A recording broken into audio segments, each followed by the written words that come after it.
Chers amis, dans la paracha de cette semaine, Nitzavim, il est écrit Atem Nitzavim Hayom Kullechem. Vous vous trouvez aujourd'hui tous devant Dieu. Moïse a rassemblé tout le peuple devant Hachem.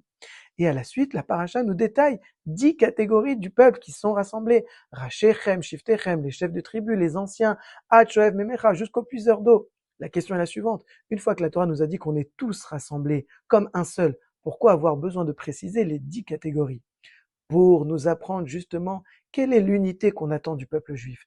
Ce n'est pas une unité dans l'uniformité, c'est-à-dire que tout le monde se ressemble, tout le monde pense pareil. Nous le savons très bien, dans le peuple juif, chacun a sa façon de voir les choses, chacun a sa façon de l'exprimer, et c'est très bien comme ça. C'est dans notre diversité que nous devons puiser l'unité. Mais comment faire?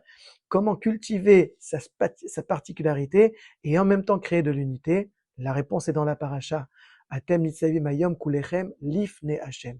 Lorsqu'on sait qu'on est tous devant Dieu et qu'il y a un roi dont nous allons accepter la royauté de nouveau à Rosh Hashanah, qui décide de tout, qui nous transcende, dont tout dépend, à ce moment-là, la diversité n'est plus un sujet de discorde.